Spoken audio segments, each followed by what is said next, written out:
Hello and welcome back to my channel Legal Regal. I welcome you all to Chapter 1 Nature and Definition of Law of Tort, Lecture 2. अभी तक Lecture 1 के अंदर हमने tort की कुछ definitions पढ़ी थी. उसके अलावा हमने ये पढ़ा था कि tort का nature क्या है. tort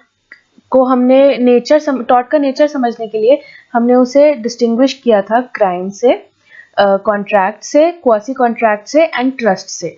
तो ये 5 टॉपिक हमने पिछले वीडियो में कवर किए थे और साथ ही हमने एक और टॉपिक पढ़ा था जो कि था थ्योरीज ऑफ टॉर्ट, कि लॉ ऑफ टॉर्ट कहते हैं या फिर लॉ ऑफ टॉर्ट्स कहते हैं. तो आज के इस वीडियो में मैं लेक्चर 2 स्टार्ट करने वाली हूँ. इस वीडियो के अंदर हम पढ़ेंगे एसेंशियल्स ऑफ टॉर्ट के बारे में, जिसके अंदर हम पढ़ेंगे कि क्या क्या बेसिक एलिमेंट्स ज़रूरी हैं एक टॉर्ट कॉन्स्टिट्यूट करने के लिए. उसके बाद हम पढ़ेंगे डैमनम सिने इंजुरिया और इंजुरिया सिने डैमनो के कंसेप्ट के बारे में. इसको हम डिटेल में आगे डिस्कस करेंगे. उसके बाद हम पढ़ेंगे मेंटल एलिमेंट एंड टॉर्शियस लायबिलिटी, और इसी को आगे कंटिन्यू करते हुए हम पढ़ेंगे malice in law and malice in fact के बारे में. तो सबसे पहले पढ़ाई करते हैं एसेंशियल ऑफ अ टॉर्ट के बारे में. To constitute a tort it is essential that the following 2 conditions are satisfied. तो ये 2 कंडीशन सेटिस्फाई होनी जरूरी है टॉर्ट कॉन्स्टिट्यूट होने के लिए. पहला क्या है?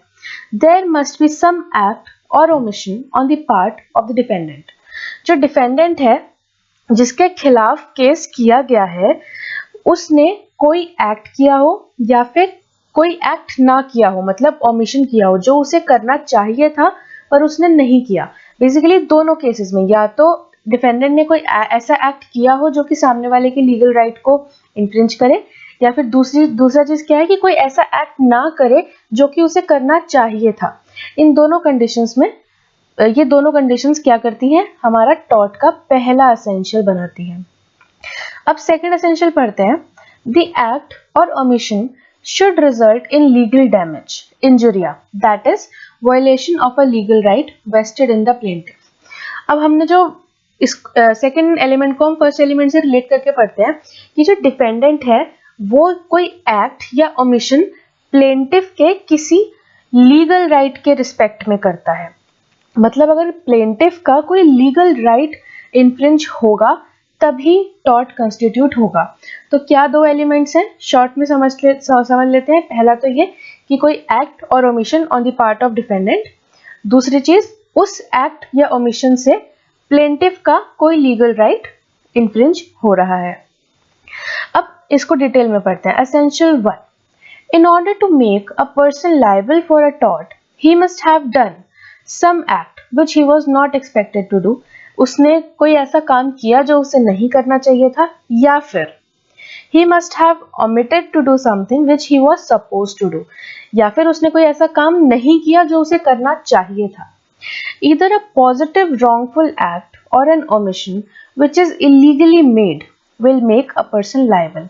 जो चीज मैंने ऊपर वाले पॉइंट में समझाई वही चीज लिखी हुई है कि इधर अ पॉजिटिव रॉन्गफुल एक्ट, कि कोई एक्ट या फिर कोई इलीगल ओमिशन, दोनों ही चीजें एक इंसान को लायबल बना सकती हैं. It may be noted that the wrongful act और a wrongful omission must be one recognised by law. यहाँ पे एसेंशियल 1 में बहुत इंपॉर्टेंट पॉइंट ये है जो कि मैंने बताया कि जो रॉन्गफुल एक्ट या रॉन्गफुल ओमिशन है वो लॉ रिकॉग्नाइज करने चाहिए होती है.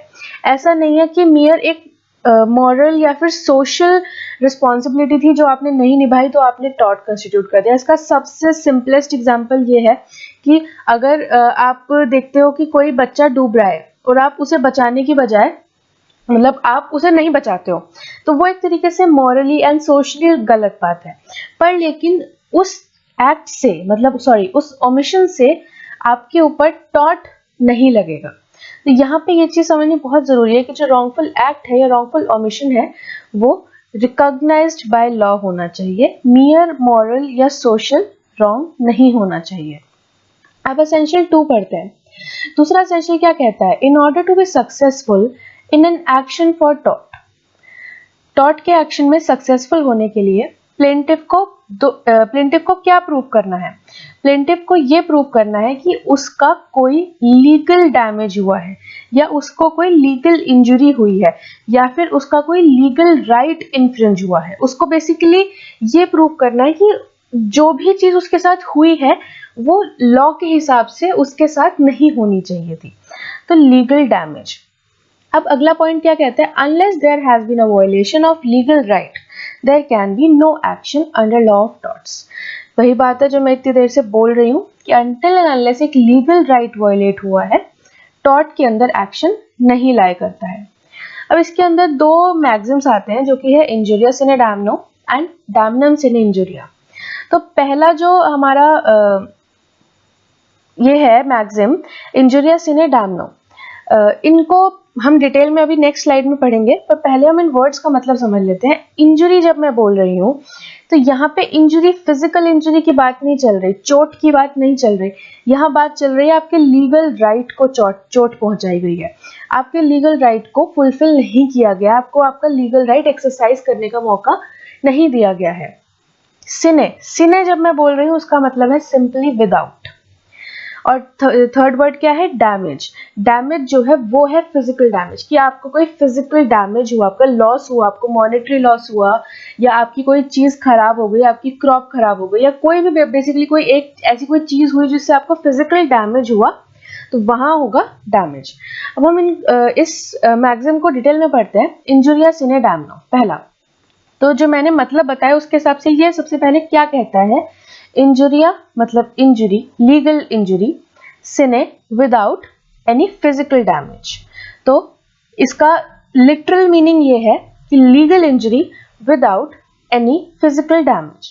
तो if there has been a violation of a legal right the same is actionable whether as a consequence thereof the plaintiff has suffered any loss or not।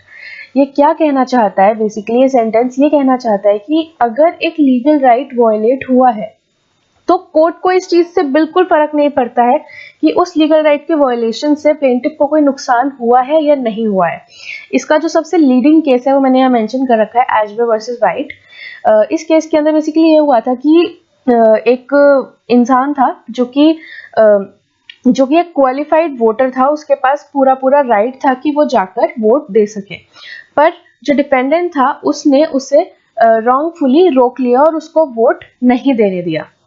अब आगे जाके क्या हुआ, जब वोटिंग का रिजल्ट आया तो जिस बंदे को जो भी बंदा इलेक्शन में खड़ा हो रहा था उस बंदे को जिसको भी वो वोट देना चाहता था वो ही जीता।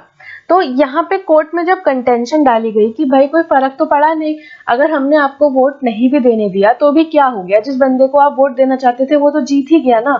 तो कोर्ट यहाँ पे बेसिकली ये कहता है कि डजेंट मैटर कि आपको कोई फिजिकल डैमेज हुआ, डजेंट मैटर कि उसकी मर्जी का ही बंदा जीत गया, उसकी मर्जी का ही कैंडिडेट जीत गया, ये चीज मैटर ही नहीं करती। कोर्ट को बस ये चीज मैटर करती है कि उसका जो लीगल राइट था वोट करने का उसको वो नहीं मिला। तो इस चीज से हम क्या इन्फर कर सकते हैं कि इंजुरिया सिने डैमनो के केसेस में ऑलवेज एक्शनेबल होता है। मतलब कि अगर आपको इंजरी हुई है, लीगल इंजरी हुई है, भले ही डैमेज हुआ है या नहीं हुआ है, तो आपका डैमेज देखा ही नहीं जाएगा, आपको केवल लीगल इंजरी देखी जाएगी और लीगल इंजरी से ये बोल दिया जाएगा कि ठीक है, आपका जो सूट है, टॉर्शियस लायबिलिटी का जो आपने सूट डाला है किसी इंसान के अगेंस्ट, वो मेंटेनेबल है। तो अब मैंने आगे यहाँ पे ये लिखा हुआ है कि in case of injurious in damno the loss suffered by the plaintiff is not relevant for the purposes of a cause of action. जो चीज मैंने अभी एग्जांपल के साथ बताई वही चीज एग्जैक्टली यहाँ लिखी हुई है। आगे क्या लिखा है, it may be relevant only as regards the measure of damages. ये कोर्ट ये कहता है कि हाँ, हम इस चीज में नहीं देखेंगे कि आपको डैमेज हुआ है तो आपका जो सूट है वो मेंटेनेबल नहीं है, ऐसा नहीं होगा। आपका सूट मेंटेनेबल रहेगा अगर आपको कोई भी लीगल आपकी इंजरी आपको हुई है तो। पर लेकिन जब हम डैमेजेस अवॉर्ड कर रहे होंगे तब हम इस चीज को देखेंगे कि भाई अगर आपको कोई लॉस फिजिकल डैमेज हुआ ही नहीं है तो आपको बहुत ज्यादा कंपनसेशन की जरूरत नहीं है, हमें केवल ये मेंटेन करना है, मतलब कोर्ट ये बोलेगा कि हमें केवल जस्टिस मेंटेन करनी है। तो अगर आपको वोट करने से रोका गया है तो नो डाउट आपका जो जस्टिस है आपको मिलेगी, पर लेकिन कंपनसेशन की जब बात आएगी तो जरूरी नहीं है कि आपको बहुत ज्यादा कंपनसेशन मिले। तो इसीलिए जनरली इंजुरियस इन डैमनो के केसेस के अंदर नॉमिनल डैमेजेस दिए जाते हैं, पर लेकिन कुछ केसेस के अंदर एग्जाम्पलरी डैमेजेस देते हैं। किन केसेस के अंदर? जिसमें कोर्ट को ऐसा लगे कि जो एक्ट था, जो एक्ट किया गया है वो इंटेंशनली किया गया है या फिर मैलिशियसली किया गया है। इस केस के फैक्ट्स मैं आपको बता देती हूँ। उस केस के अंदर ये हुआ था कि एक एमएलए को लेजिस्लेटिव असेंबली के अंदर जाने से रोक लिया गया था, रॉन्गफुली रोक लिया गया था, रिस्ट्रेंट कर दिया गया था। तो इस केस के अंदर जो ये भीम सिंह थे, जो एमएलए थे, इनको एग्जेम्पलरी डैमेज ऑफ रुपीज 50,000 दिया गया था, ताकि क्योंकि कोर्ट को ये चीज फील हुई कि यहाँ पे मैलिशियसली उस इंसान को लेजिस्लेटिव असेंबली की जो मीटिंग थी वो अटेंड करने से रोका गया था। तो इस वजह से यहाँ पे एग्जेम्पलरी डैमेजेस दिए गए थे, पर लेकिन जनरली इंजुरिया सिने डैमनो के केसेस में नॉमिनल डैमेजेस ही मिलते हैं। तो अब हम पढ़ते हैं डैमनम सिने इंजुरिया। इसको हम पहले वर्ड बाय वर्ड्स को ब्रेक डाउन करते हैं। Damnum means damage, that is physical damage. Sine, that means without. Injuria means legal injury. Physical damage without any legal injury. It means that damage without the violation of a legal right is not actionable in a court of law. मैंने जब torts के essentials पढ़ाए 2-3 slide पहले, तो मैंने उसमें यही बताया कि कोर्ट यही कहता है आपसे कि आप आकर ये चीज प्रूव करो कि आपका कोई लीगल राइट इन्फ्रिंज हुआ है। तो जिन केसेस के अंदर आपका लीगल राइट इन्फ्रिंज ही नहीं हो रहा है, डैमनम सिने इंजुरिया कह रहे हैं हम, तो उन केसेस में टॉर्ट का जो एक्शन है वो एक्शनेबल ही नहीं है, वो मेंटेनेबल ही नहीं है कोर्ट के अंदर। तो यहाँ पहली लाइन में ये लिखा हुआ है कि डैमनम सिने इंजुरिया जो है वो मेंटेनेबल ही नहीं है। The reason for the same is that if the interference in the rights of another person is not unlawful or unauthorized, but a necessary consequence of the exercise of his own lawful rights by the defendant, no action should lie. यहाँ पे ये क्या लिखा है कि अगर कोई एक इंसान अपने राइट्स को एंजॉय कर रहा है और दूसरे के राइट्स को अनलॉफुली उसको इन्फ्रिंज नहीं कर रहा है, तो उन केसेस के अंदर एक्शन नहीं हो सकता है। It is as simple as anything कि अगर मैं हूं और मैं कोई काम कर रही हूँ, मेरे उस काम से हो सकता है किसी दूसरे इंसान को प्रॉब्लम हो, पर लेकिन जो मैं काम कर रही हूँ वो मेरा लीगल राइट है, मतलब मैं वो काम लीगली कर रही हूँ, तो मेरे उस काम पर कोई भी इंसान एक्शन नहीं कर सकता कोर्ट के अंदर। इसका जो लीडिंग केस है वो है ग्लॉकस्टर ग्रामर स्कूल केस। ये केस आप सबने अपने क्लासेस में पढ़ लिया होगा। बहुत सिंपल केस है। इसके अंदर ये हुआ था कि एक स्कूल है, वो बहुत फेमस स्कूल था, वो वन एंड ओनली स्कूल था। एक दूसरे इंसान ने उसी एरिया में एक दूसरा स्कूल खोल लिया और उसने अपनी फीस थोड़ी कम रखी। तो अब हुआ क्या कि जब उसकी फीस कम थी तो सब बच्चे, सारे पेरेंट्स ने अपने बच्चे उस स्कूल में ट्रांसफर कर दिए। तो अब जो ये वाला स्कूल, जो स्कूल नंबर 1 था, उसके ओनर ने बेसिकली अपनी फीस और कम की ताकि बच्चे वापस आए।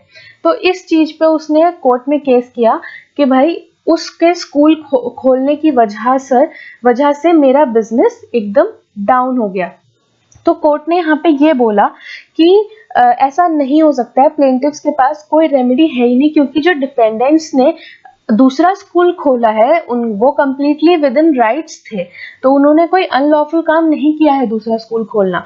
तो यहाँ पे जो ये बहुत ज्यादा ट्रेडिशनल केस है डैमनम सिने इंजुरिया का, कि डैमेज तो हुआ उसको, अपना इकोनॉमिकल डैमेज तो उसे हुआ, पर लेकिन उसका कोई भी लीगल उसका कोई भी चीज इन्फ्रिंज नहीं हुई। तो ये है डैमनम सिने इंजुरिया के cases. Thus, the test to know whether the defendant should or should not be liable is not whether the plaintiff has suffered any loss or not. यहाँ तक क्या लिखा है कि इसलिए हम ये कहना चाहते हैं, इससे सब चीजों से ये पता लगता है कि क्या टेस्ट क्या बन के आता है, कि टेस्ट ये नहीं है कि डैमेज हुआ है या नहीं हुआ है, कोई इकोनॉमिकल या कैसा भी टाइप का डैमेज हुआ है नहीं हुआ है, ये टेस्ट नहीं है। But the real test is whether any lawful right vested in the plaintiff has been violated, कि उसको the real test is कि क्या उसका कोई lawful right infringe हुआ है या फिर नहीं। A legal act though motivated by malice का मतलब क्या है, एक तरीके से एक evil intention, और वरना हम इसको भी डिटेल में और आगे अगली स्लाइड्स में बात करेंगे।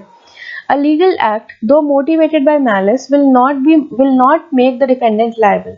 ये कह रहे हैं कि भले ही, अब जैसे मैंने ग्लॉकस्टर स्कूल का एग्जांपल दिया, हो सकता है जो सेकंड स्कूल खोलने वाला हो उसका इंटेंशन ऐसा हो, तभी उसने जानबूझकर फीस कम रखी ताकि इधर से सारे स्कूल 1 से सारे बच्चे स्कूल 2 में चले जाएं। पर लेकिन डैमनम इन इंजुरिया के केसेस में क्या होता है कि अगर आप एक लीगल एक्ट कर रहे हो तो भले ही आपके अंदर से आपका इंटेंशन, आपका जो मोटिव है वो गलत हो, पर आपको लायबल हेल्ड नहीं किया जा सकता है। The plaintiff can get compensation only if, किन केसेस में कंपनसेशन प्लेंटिफ को फाइनली मिल सकती है? He proves to have suffered injury because of an illegal act of the defendant and not otherwise. Basically defendant के प्लेस से कोई ना कोई इलीगल एक्ट होना जरूरी है, तभी वो क्लेम कर सकता है कंपनसेशन, जो प्लेंटिफ है। अब हम पढ़ते हैं मेंटल एलिमेंट एंड टॉर्शियस लायबिलिटी। हमने स्लाइड के अंदर बेसिकली मैलिस की बात की, इसलिए मैंने इसके आगे ये डिस्कशन रखा है कि मेंटल एलिमेंट एंड टॉर्शियस लायबिलिटी क्या है।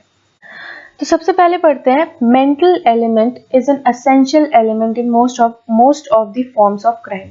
क्राइम्स के अंदर मेंटल एलिमेंट यूजुअली एक एसेंशियल एलिमेंट माना जाता है, हम इसको मेंस रिया के नाम से जानते हैं। In many branches of law of torts like assault, battery, false imprisonment, deceit, malicious prosecution and conspiracy, the state of mind of a person is relevant to ascertain his liability.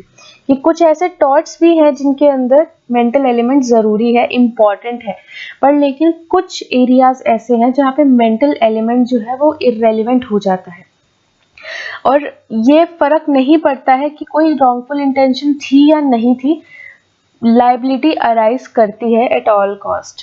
In such cases, innocence of the defendant or an honest mistake on his part is no defense. मतलब कि defendant की innocence या फिर defendant को पता ही नहीं था या फिर defendant की mistake थी, ये सब चीजें defense नहीं ले सकते हैं ऐसे cases के अंदर जिसके अंदर जो intention है वो important ही नहीं है, जैसे कि हो गया defamation या वाइकेरियस लाइबिलिटी या स्ट्रिक्ट लाइबिलिटी या एब्सोल्यूट लाइबिलिटी। ये सब जब हम सेपरेट हेड्स के अंदर पढ़ेंगे तब मैं डिटेल में पढ़ाऊंगी, पर लेकिन इनके अंदर मेंटल एलिमेंट, इन वाले टॉर्ट्स के अंदर मेंटल एलिमेंट रेलेवेंट नहीं होता है। अभी मैलिस क्या है देखते हैं। The term malice has been used in 2 different senses. पहला क्या है? Malice in law. Malice in law का सीधा सीधा मतलब यह है कि आपने विलफुली कोई गलत काम किया और आपके पास कोई एक्सक्यूज भी नहीं है उसका, ये हो गया malice in law. In cases के अंदर आपकी जो मैलिस है, इविल इंटेंशन है, वो अज्यूम कर ली जाती है कि अगर आपने कोई विलफुली ऐसा एक्ट किया है जिसका आपके पास कोई जस्टिफिकेशन नहीं है, तो the court will assume that you had a bad motive.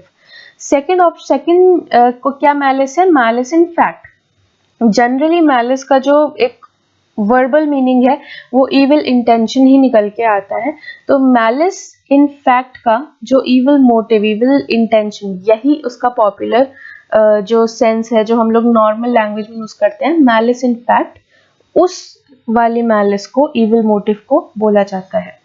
But generally, malice in fact does not affect the tort, but it is sometimes taken into account when the damages are being decided. इसका motive और intention का जो सबसे best example मुझे लगता है वो ये है कि एक मदर है, वो ब्रेड चुराती है शॉप से, तो उसका जो उस पर्टिकुलर टाइम पे इंटेंशन था वो था ब्रेड चुराना, पर उसका मोटिव क्या था? उसका मोटिव था कि वो अपने बच्चों को खाना खिला सके। तो इंटेंशन और मोटिव के बीच में बेसिकली ये डिफरेंस है। Intention is something that makes you do the act, but motive is an ulterior reason to make the intention, कि उस मोटिव की वजह से आपका इंटेंशन फॉर्म हुआ।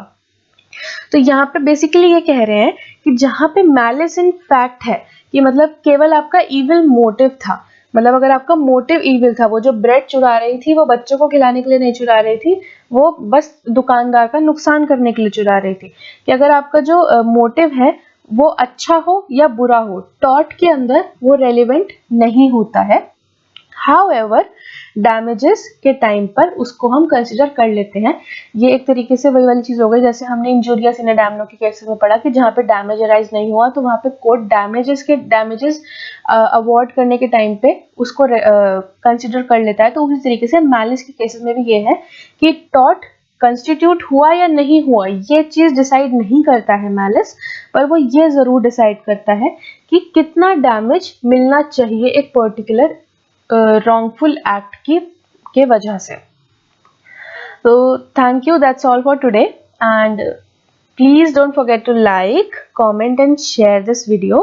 ऑल्सो अगर आपने अभी तक मेरे चैनल को सब्सक्राइब नहीं किया है तो प्लीज इस चैनल को सब्सक्राइब कर लें रेगुलर अपडेट्स पाने के लिए।